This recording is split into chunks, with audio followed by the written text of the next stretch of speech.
The day bled out in shades of sterile white and antiseptic blue. Naomi peeled off her gloves for the last time, the snap of latex a final, weary punctuation mark on a 14-hour shift. Her feet ached, a deep, foundational pain that radiated up through her bones. The hospital was a hum of controlled chaos, of beeping machines and hushed, urgent voices, a world she navigated with a competence that left no room for her own exhaustion. She was a ghost in light blue scrubs, moving through the fluorescent twilight of the hallways, her presence noted only when a life depended on it. Outside, the Tokyo night was a violent explosion of color and sound. Shinjuku's neon canyons threw down shards of electric pink and glittering gold, painting the rain-slicked pavement in promises of pleasure and wealth she could never afford. Crowds surged around her, a river of sharp suits, designer bags, and faces lit by the glow of phone screens. Naomi kept her head down, a small, quiet island in the current, her only goal the thought of her tiny apartment, of silence, of sleep. She turned down a side street, a shortcut that smelled of damp concrete and ramen broth. That was when she saw him. He was huddled in the mouth of an alley, a crumpled shape of rags and grime, almost invisible against the dark, wet brick. He was a fixture she'd noticed before, a silent, unmoving statue of despair amidst the city's frantic pulse. But tonight was different. A trio of women, impossibly tall and slender in clothes that clung to them like a second skin, paused before him. Their laughter was sharp and brittle, like breaking glass. "Look at that," one of them said, her voice dripping with disdain as she pointed with a perfectly manicured finger. "Can you imagine smelling like that?" The man did not move. He didn't flinch or look up. He simply existed, a focal point for their casual cruelty. Naomi felt a familiar, hot coil of anger tighten in her gut. It was the same anger she felt when a doctor dismissed a patient's pain, the same fury at injustice, big or small. She clutched the handle of the paper bag in her hand. Inside was a warm bento box, her one small indulgence, the dinner she'd been dreaming of for hours. Her shift was over. Her duty was done. She should have kept walking. It was not her problem. The city was full of ghosts like him. But her feet, of their own accord, stopped. The women, sensing their audience was gone, drifted away on a cloud of expensive perfume and more laughter. Naomi was left alone on the pavement, staring into the shadows of the alley. She took a breath, then another. She walked forward, her worn sneakers making no sound on the wet ground. As she drew closer, she could see him more clearly. The tattered coat, the matted hair, the dirt that seemed ground into the very lines of his face. But it was his stillness that was most unnerving. It wasn't the slump of defeat. It was a waiting, watchful quiet. She stopped a few feet away. "Are you hungry?" she asked, her voice softer than she intended. For the first time, he lifted his head. The streetlights caught in his eyes, and they were not the dull, vacant eyes she expected. They were dark, sharp, and shockingly clear. They fixed on her with an intensity that made the air feel thin. He had a scar, a thin white line that cut through his right eyebrow, a detail that was both brutal and precise. He didn't speak, just held her gaze. The world of neon and noise faded into a dull roar. There was only the alley, the smell of rain, and the unnerving focus of this man's stare. Naomi's training, her instinct to act, took over. She knelt, ignoring the damp seeping into the knees of her scrubs. She held out the paper bag. "Here," she said. "I haven't touched it." His hand came out of the shadows. It was grimy, the nails broken, but the movement was spare and deliberate. His fingers brushed against hers as he took the bag. The touch was like a spark of static, a brief, unexpected shock. He looked from the bag to her face, and his expression was unreadable, carved from stone. A sudden, driving rain began to fall, turning the drizzle into a downpour. It plastered her hair to her scalp in seconds, soaking the thin fabric of her uniform. The man didn't even seem to notice. He just watched her as the cold water streamed down her face. A decision, reckless and immediate, made itself in her mind before she could question it. "You can't stay here," she said, her voice firm, cutting through the sound of the storm. "Come on." He remained motionless, his dark eyes searching hers for something she couldn't name. The rain fell harder, a sheet of gray water separating them from the rest of the city. Naomi stood up, a shiver of cold, or was it fear, running through her. She was a nurse. She helped people. It was who she was. This was no different. She was lying to herself, and she knew it. This felt profoundly different and profoundly dangerous. "Please," she added, the word tasting foreign. She was not a person who pleaded. Slowly, as if moving great weights, he rose to his feet. He was taller than she had realized, his frame lean but broad under the ragged layers. He held the bento box in one hand and looked at her, a silent question in his eyes. She simply nodded toward the street and began to walk, not daring to look back to see if he was following. She felt his presence behind her, a silent, heavy shadow pacing her steps as they moved through the drowning city. Each step took her further away from her simple, ordered life and into a territory she had no map for. The walk to her apartment was a study in tense silence, broken only by the hiss of tires on wet asphalt and the drumming of rain on her thin jacket. She led him through a maze of quieter, residential streets where the neon glare softened to the warm, yellow glow of apartment windows. He followed a few paces behind her, a phantom she could feel more than see. His presence was a weight on the air, a constant, unnerving pressure at her back. She was acutely aware of the recklessness of her actions. She, a single woman, was leading a complete stranger, a man from the streets, to her home. Every instinct screamed at her to turn, to tell him this was a mistake, to run. But she kept walking. There was something in his stillness, in the focused intelligence she'd seen in his eyes, that defied the easy label of a vagrant. Her building was a relic from a bygone era, a 4-story concrete block with rust-stained balconies and a flickering fluorescent light in the entryway. It was humble, but it was hers. She fumbled with her keys, her fingers numb with cold, hyper-aware of him stopping just behind her. The door clicked open, and she pushed it inward, stepping aside to let him pass. He moved into her small entryway, and the apartment seemed to shrink instantly. The space, which had always felt just big enough for her, was now dominated by his size, his sheer presence. He dripped water onto the worn linoleum floor, his ragged clothes smelling of rain and the city's grime. The air thickened, charged with the unreality of the situation. Her home, her sanctuary, had been breached. "You can put your things there," she said, gesturing vaguely toward a corner. She watched as he placed the paper bag containing the bento box on the floor with careful precision. He didn't drop it, he set it down. "The bathroom is just there," she continued, her voice sounding thin and unfamiliar in her own ears. "There are clean towels in the cabinet." He gave a single, sharp nod, his dark eyes scanning the room, taking in every detail. He wasn't just looking, he was assessing. The worn sofa, the small bookshelf overflowing with medical texts and paperback novels, the single print of a Van Gogh painting tacked to the wall. His gaze lingered on a framed photo on a small end table, a picture of her with her fellow nurses, all of them smiling, their arms around each other. For a fleeting moment, his expression softened, a flicker of something unreadable in the depths of his eyes, before the mask of stoic indifference fell back into place. He moved toward the bathroom without another word.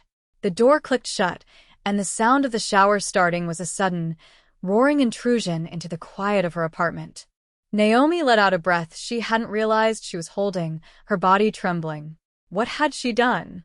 She leaned against the wall, pressing her palms against the cool plaster, trying to ground herself.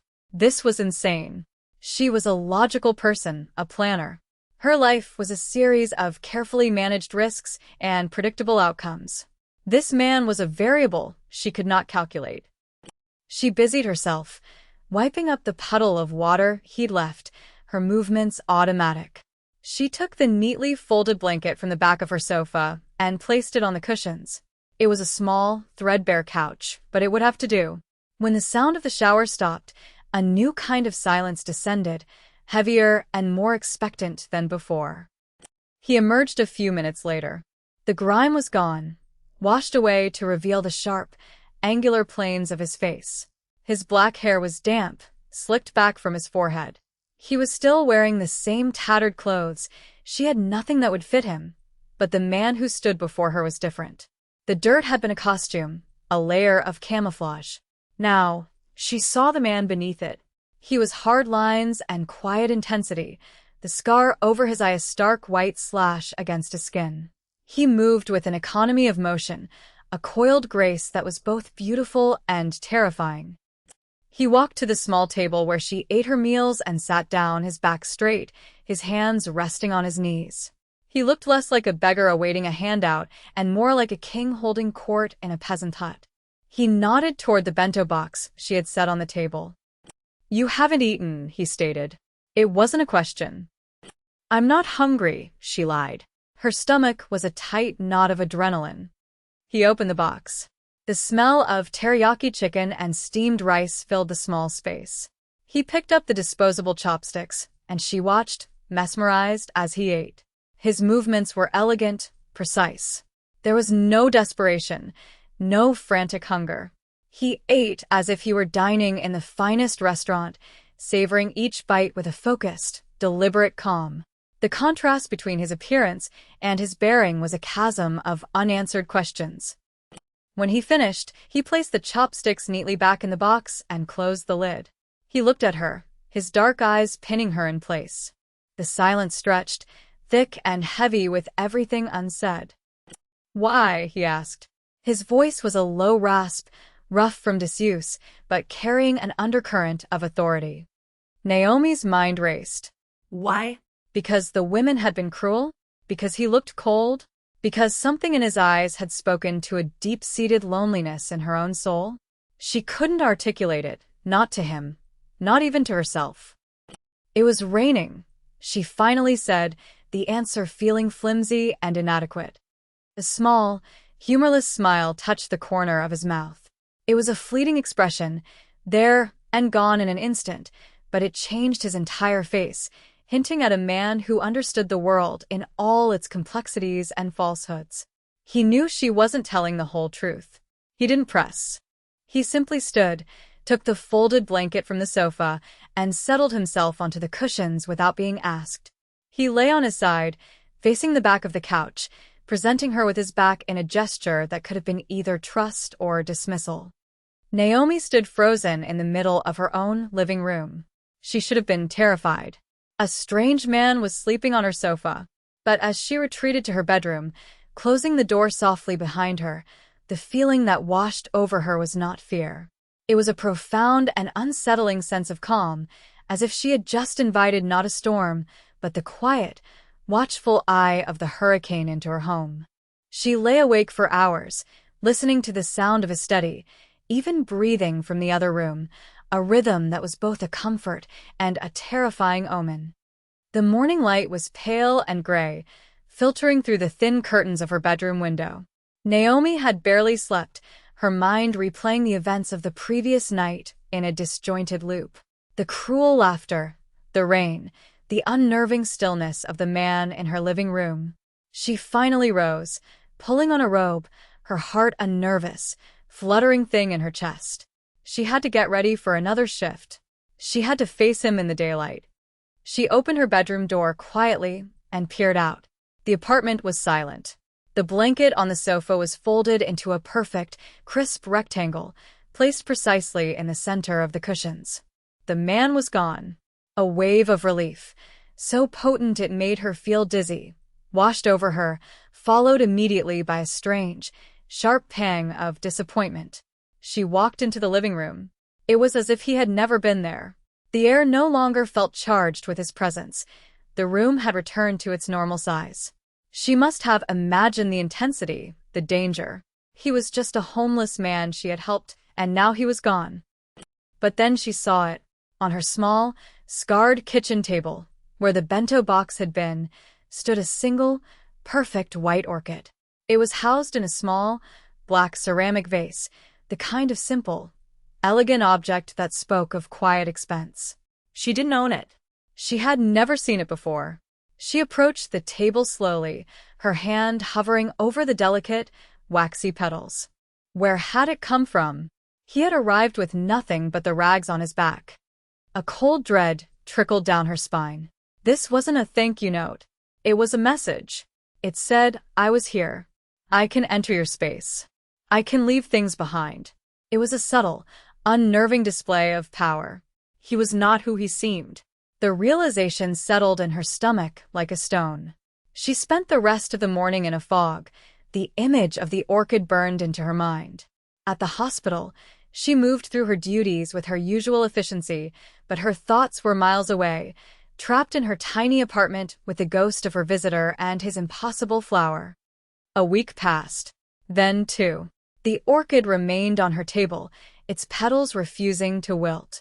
It was a constant, silent reminder of the night she had broken all her own rules. Life settled back into its familiar rhythm of long shifts and exhausted sleep, but the memory of the man, whom she now thought of as Rio after a dream, lingered at the edges of her consciousness. The name felt right, solid and sharp like he was. She almost convinced herself it had been a strange, stress-induced dream. Then, the car appeared. It was a black sedan, long and sleek, with windows so darkly tinted they reflected the world like polished obsidian. It was parked across the street from her apartment building when she left for work one morning, and it was there when she returned that night. It never moved. No one got in or out. It simply sat, a silent, predatory sentinel. At first, she dismissed it. It was Tokyo, a city of millions of cars. But it was there the next day and the next. Its presence began to feel personal, a deliberate act of surveillance. One evening, as she walked home, her keys clutched in her fist, she saw a flicker of movement from the car. The back window glided down with silent, electric efficiency. A man sat in the back seat, his face impassive, his eyes hidden behind dark sunglasses despite the encroaching dusk. He wore a suit so sharp it could have cut glass. He didn't smile or gesture. He just watched her walk from the corner to her building's entrance. The weight of his gaze was a physical thing, a pressure on her skin. She fumbled with her keys again, her hands shaking, and hurried inside, not looking back. The message was clear. She was being watched. The man from the alley had not forgotten her. The stakes had been raised from a personal, reckless choice to something far more sinister. She was no longer just a nurse who had shown a moment of kindness. She was a person of interest. The black sedan became a fixed part of her landscape, a constant, low-grade hum of anxiety in her daily life. She tried to vary her routes, to leave at different times, but it was always there, waiting. The silent man in the back seat became a familiar specter. Fear was a cold, bitter taste in her mouth. She thought about going to the police, but what would she say? That a car was parked on a public street? That a man in a suit looked at her? It sounded paranoid, delusional. She was trapped, caught in a web she couldn't see, spun by a man she didn't know. One night, the low, persistent buzz of her apartment's intercom shattered the quiet. Her heart leaped into her throat. It was late, well past 10. She never had visitors.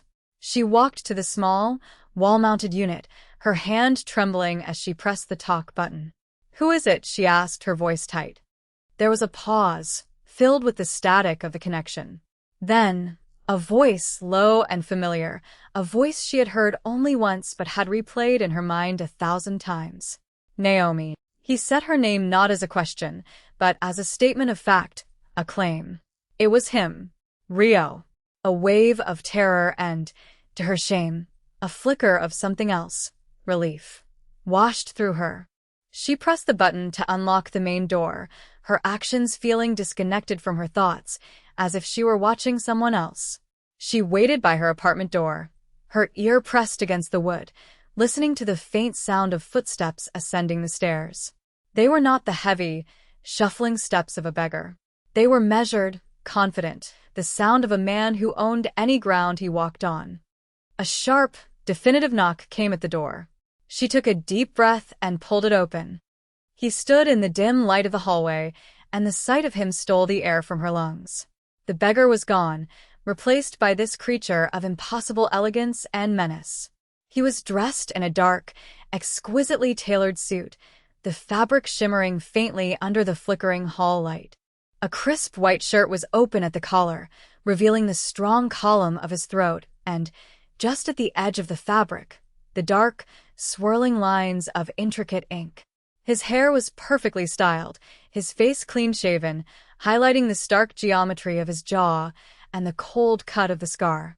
The scent of cedarwood and something like distant smoke drifted from him, an expensive, intoxicating aroma that filled her small entryway. He was no longer stooped. He stood with a straight-backed posture of absolute, unshakable authority. "May I come in?" he asked, though his tone made it clear it was not a request. She stepped back, an automatic, deferential movement she hated herself for. He entered her apartment, and once again, the space seemed to contract around him, suffocated by his presence. He walked past her, his gaze sweeping the room, landing on the white orchid still standing on her table. "It suits the room," he commented, his voice a low murmur. "Who are you?" Naomi finally managed to ask, her voice barely a whisper.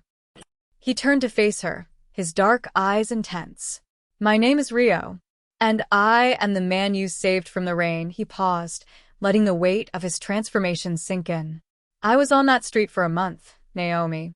A social experiment. I wanted to see if there was a single person left in this city whose actions were not governed by greed or fear. I had begun to believe such a person did not exist." He took a step closer, and she fought the urge to step back. "In my world, everyone wants something.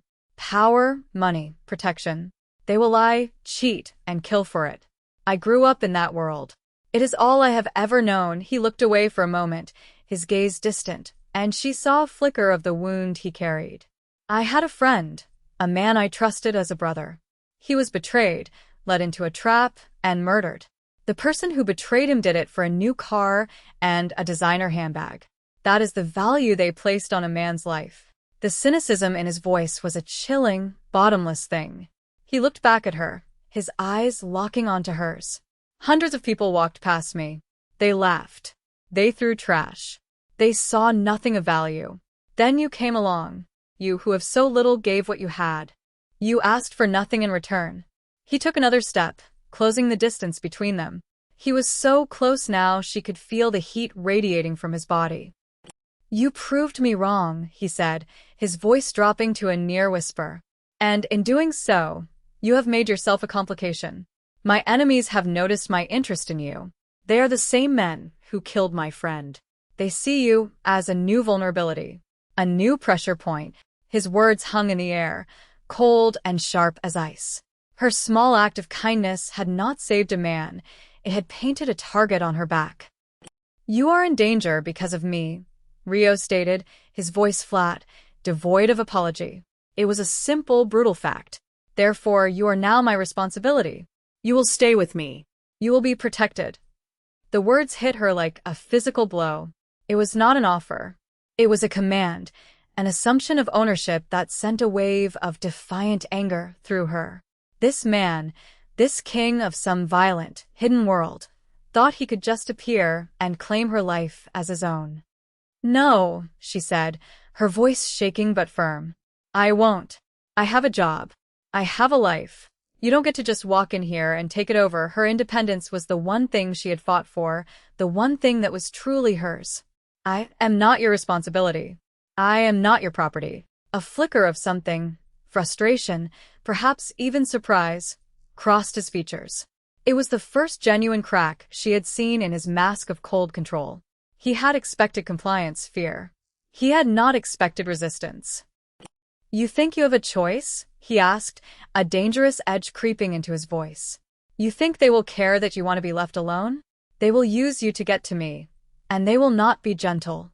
As if the world itself wanted to prove his point, a sharp, cracking sound erupted from the street below. It was too loud, too precise for a car backfiring. It was the sound of a gunshot. In an instant, Rio's entire demeanor shifted.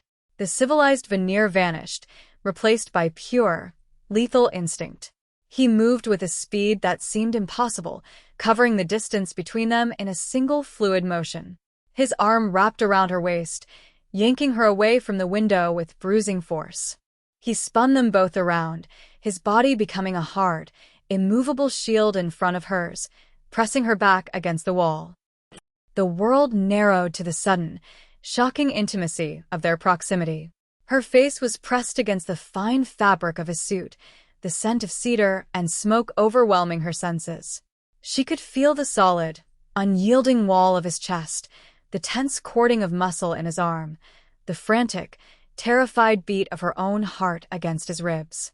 Outside, there was a screech of tires, then silence. But in the small, dark space between her wall and his body, the silence was deafening. He held her there for a long moment, his breath warm against her hair, listening to the sounds of the night.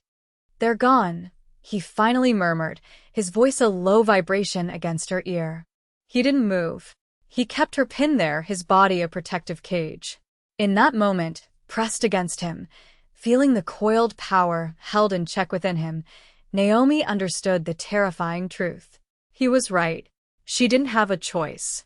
Her old life, the one with its predictable shifts and quiet solitude, had ended the moment she offered him her dinner. Going with him was no longer a matter of coercion. It was a matter of survival.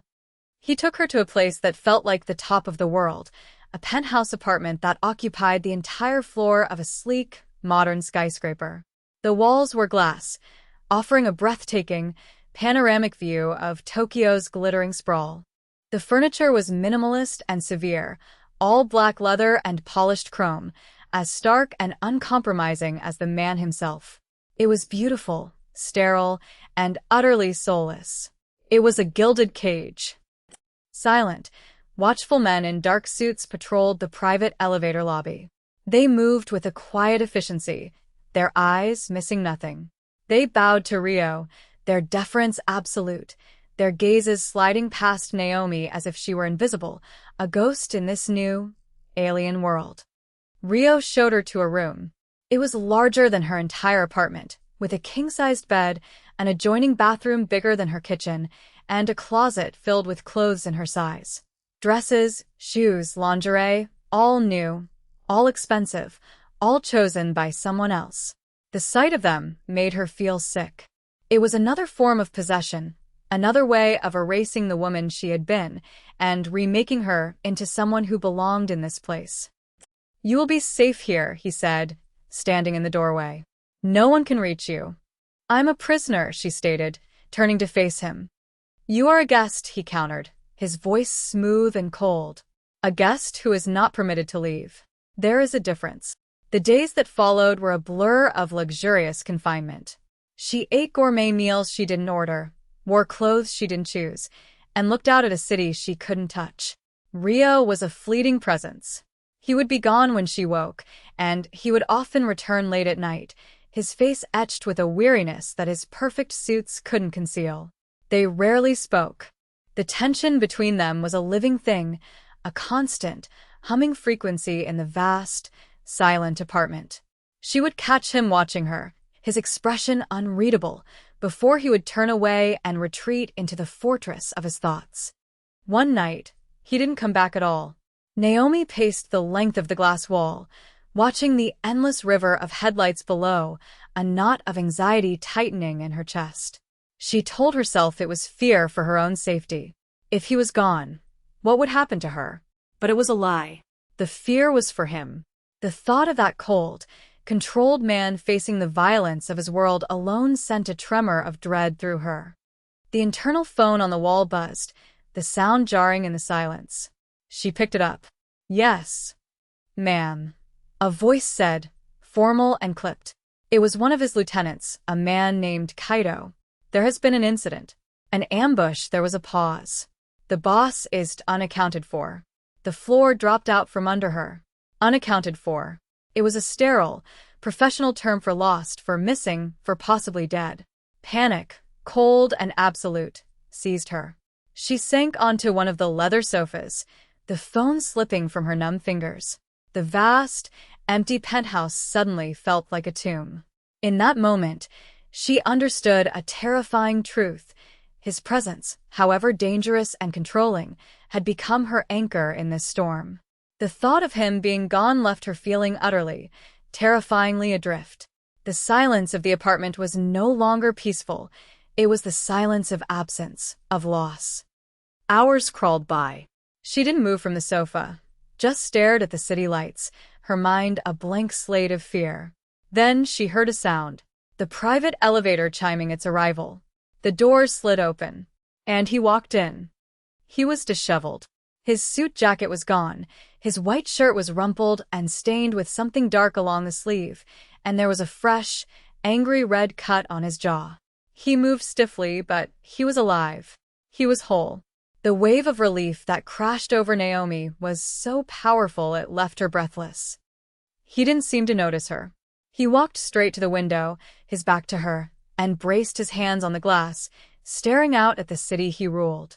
He stood there for a long time, his shoulders tight with a tension that was palpable even from across the room. Naomi's fear morphed into a raw, unfamiliar boldness.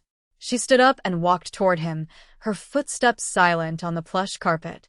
She stopped just behind him. "You're hurt," she said softly. He didn't turn. "It's nothing," his voice was rough, scraped raw. He was silent for another moment. "The ambush wasn't for me," he said, his voice dangerously low. "They hit one of my transport vehicles on the other side of the city. It was a diversion. They were looking for you." Here he finally turned, and the look in his eyes was terrifying. It was a cold, murderous fury, an abyssal rage that was directed not at her, but at the world that had dared to target her. "They thought I would be out of the city. They were going to take you." The threat was no longer abstract. It had a face, a name. Ryo's primary rivals, a clan led by a ruthless man named Ishikawa, had made her their focus.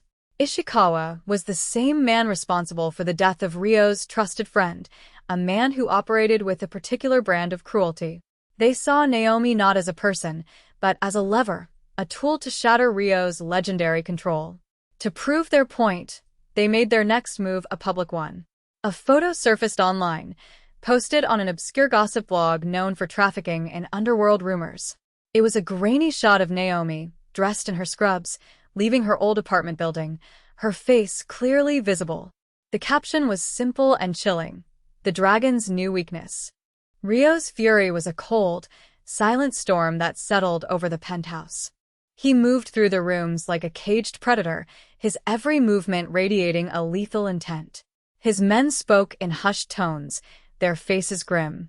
Naomi was no longer just a target, she was a public liability.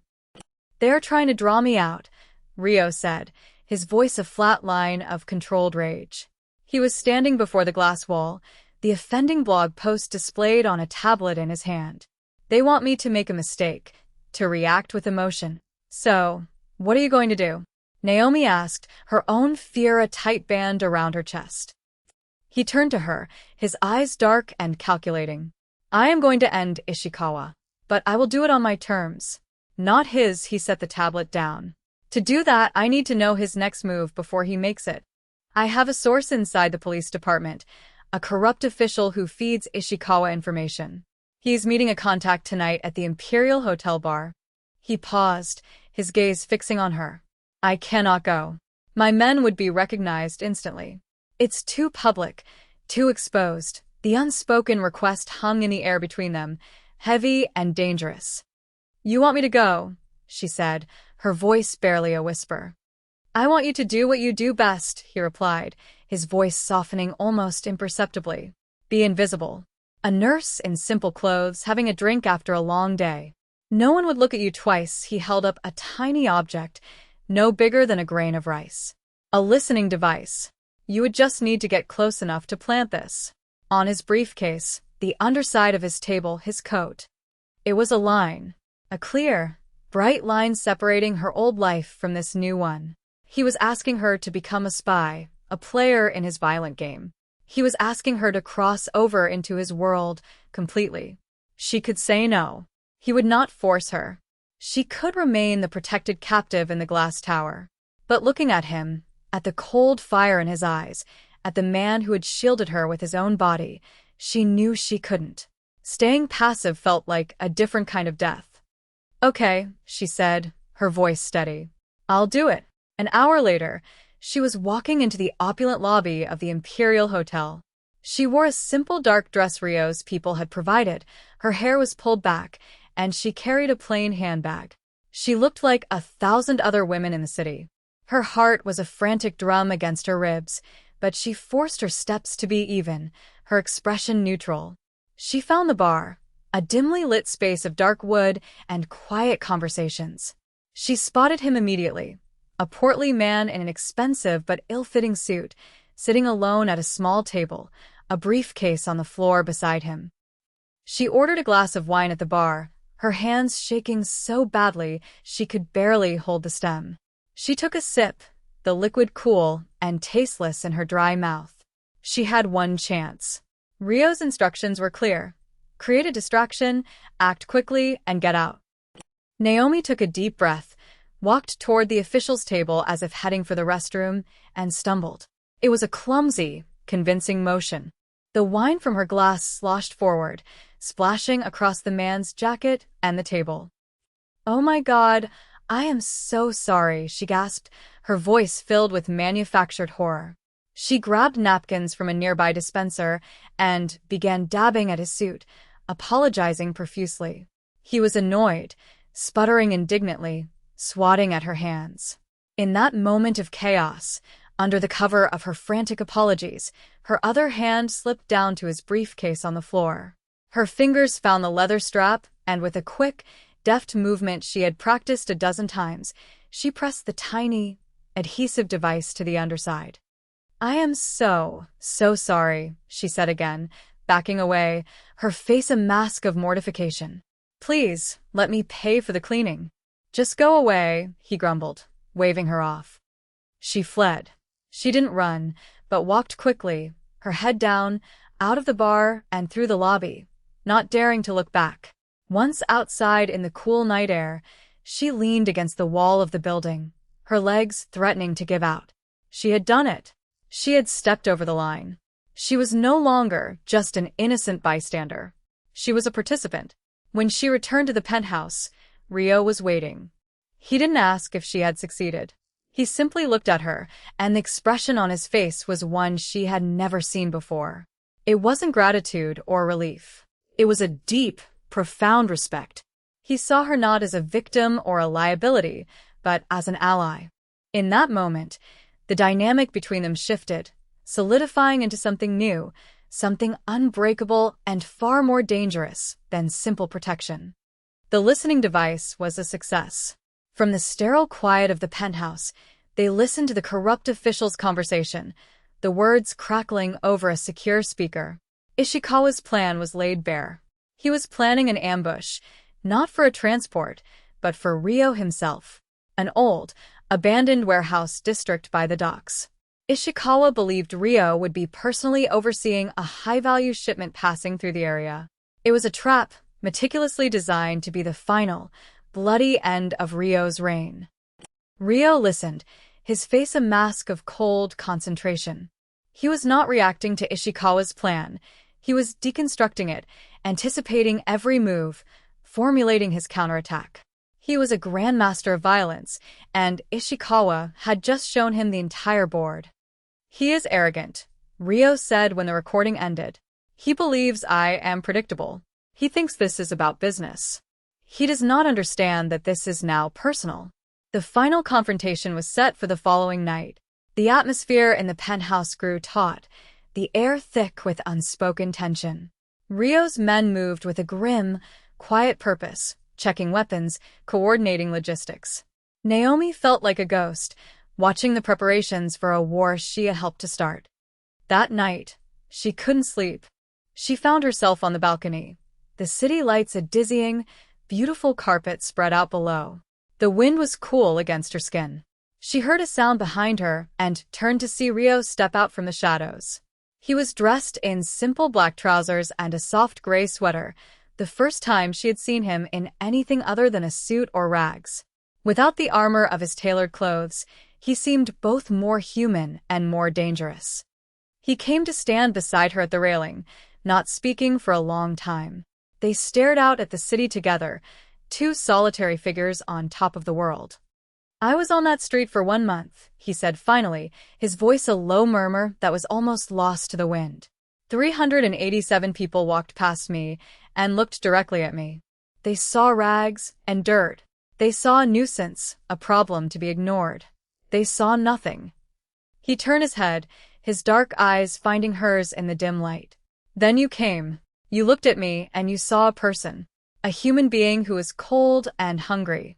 The intensity of his gaze was a physical force, holding her captive. I told myself that bringing you here, keeping you here, was for your own protection. It was a logical, necessary act to mitigate a threat." He shook his head, a small, almost imperceptible movement. That was a lie. This was his confession. Not of love, not of affection, but of something far more raw and fundamental. "It was to keep something I had found from being taken away from me again," he admitted, his voice rough with an emotion she couldn't name. "It was selfish. In my world, an act of selfless kindness is rarer than any jewel. It is a treasure. And I am a man who protects what is his." He wasn't claiming her heart. He was claiming her humanity, the very act that had defined her in his eyes. He was protecting the one pure thing he had found in a lifetime of filth. The confession hung between them, more intimate and more binding than any declaration of love. He was admitting she was his vulnerability, and in his world, that was the ultimate admission of trust. The next day, he went to war. Rio's counter-ambush was a masterpiece of surgical violence. He didn't just meet Ishikawa's trap, he enveloped it. His men, moving with the silent, coordinated grace of wolves, were in position hours before Ishikawa's forces arrived. The battle, when it came, was swift and brutal. It took place in the echoing, cavernous space of a derelict shipyard warehouse, a cathedral of rust and decay. Rio had ordered Naomi to stay in the armored sedan parked several blocks away, guarded by two of his most trusted men. From inside the car, she could hear the distant, muffled pops of gunfire, a terrifying drumbeat that echoed the frantic pounding of her own heart. She felt utterly helpless, a spectator to a battle for her own future. The plan was perfect, but even perfect plans can fray in the chaos of real violence. One of Ishikawa's desperate, fleeing soldiers, cut off from his escape route, stumbled upon their location. He saw the gleaming black car, an obvious prize, an asset of the enemy. He charged, his weapon raised. The guard outside the car shouted a warning as the man opened fire. Naomi heard the ping of bullets striking the armored glass beside her head. Her door was wrenched open. The man's face was a snarl of desperation and rage. He reached for her, his eyes wild. Time slowed.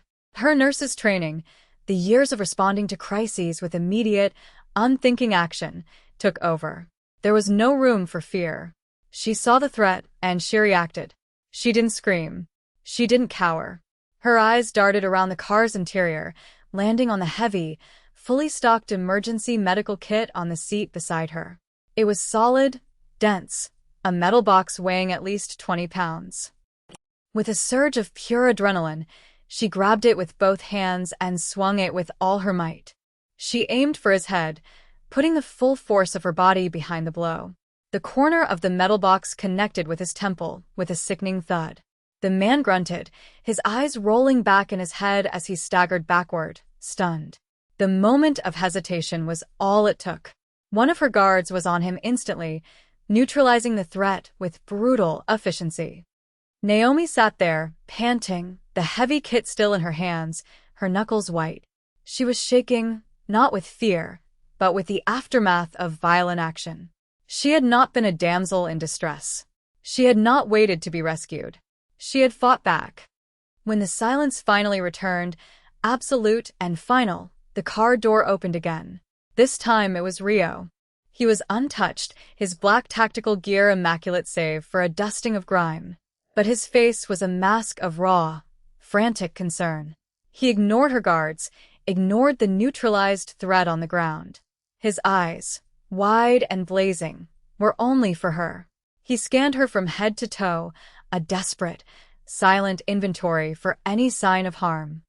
Seeing she was safe, the tension drained out of him in a visible wave. The relief that washed over his face was so profound it was like watching a stone statue crack. It was the most emotion she had ever seen from him. He reached into the car and took her hand, his grip strong and sure.